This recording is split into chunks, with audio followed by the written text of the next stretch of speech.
Kundi la wapiganaji la Hizbullah la nchini Lebanon linasema vitisho vya Marekani dhidi ya kiongozi muadhamu wa serikali ya mapinduzi ya Kiislamu ya Iran vitateketeza eneo lote.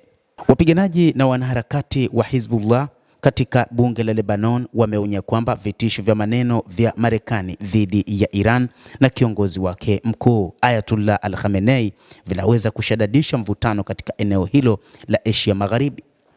Wapiganaji hao wa Hizbullah wamesema kwamba jambo hili analolitaka rais wa Marekani Donald Trump litasababisha mvutano mkubwa na vita kubwa mno katika eneo la Mashariki ya Kati na hata katika ulimwengu.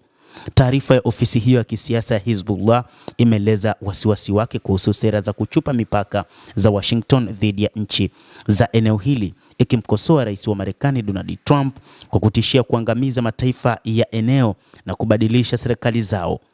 Wanasema uchokozi wa Marekani dhidi ya mataifa na watu katika eneo letu umefikia kiwango cha kiburi na hata kutishia maisha ya kiongozi mkuu wa kidini wa mamilioni ya Waislamu, kiongozi wa mapinduzi ya Kiislamu Ayatollah Al-Khamenei, imesema taarifa ya Hizbullah. Taarifa hiyo pia imeeleza kuwa hili linatishia kuwasha moto katika eneo lote na kuongeza tishio dhidi ya wananchi wa Iran ambao wamesimama kidete dhidi ya majaribio ya Marekani na Wazayuni ya kudhoofisha usalama na utulivu wao.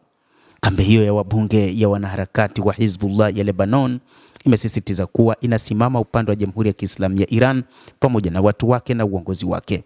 Aidha, imempongeza Ayatollah Al-Khamenei kwa uongozi wake wa busara na ushujaa, ikisema kiongozi huyo muadham anayapa matumaini mataifa yaliyokandamizwa katika juhudi zao za kukabiliana na dhulma duniani kote.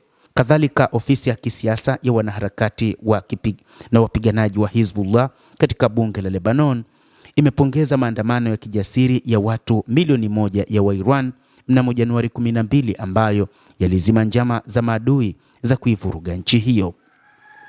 Hizbullah pia ilieleza wazi kisema Iran haijataka chochote kwetu, lakini wapo tayari kuunga mkono endapo Marekani itaamua kuanzisha operesheni ya aina yoyote katika jamhuri hiyo ya Kiislamu ya Iran. Kundi la wanaharakati wa Hizbullah kupitia kiongozi wake imeeleza wazi kwamba wapo tayari kwa mapambano na kutoa msaada kwa Iran.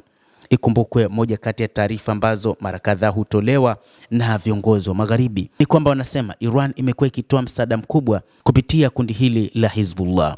Kwa mujibu wa Naim Qasim, mkuu wa kundi hili la Hizbullah, amepongeza ustadi wa kijeshi wa viongozi mbalimbali wa IRGC pamoja na Ayatollah Al-Khamenei, akidai kwamba sasa wapo tayari kwa ajili ya kusaidia chochote ambacho kitaanzishwa na Marekani. Kiongozi wa kundi hilo la Hizbullah ameashiria kwamba wakati huu si wakati wa kuiacha Marekani kufanya lolote itakalo katika eneo la Mashariki ya Kati na katika ulimwengu, lakini ni wakati ambapo makundi ya wapiganaji yanapaswa kuungana kwa pamoja dhidi ya Marekani, ambapo itaamua kufanya operation ya aina yoyote dhidi ya Iran, hasa wakati huu wanapomsaka kiongozi mkuu wa Iran Ayatollah Al-Khamenei. Mtazamaji wa The World News, endelea kutufuatilia, lakini usisahau kulike, usisahau kucomment, kadhalika kusubscribe channel yetu hii ili upate habari hizi kwa mapana kupitia The World News. Mimi ni Adam Hussein, endelea kuwa nasi wakati wote, endelea kutufuatilia uyajue mengi yanayojiri duniani.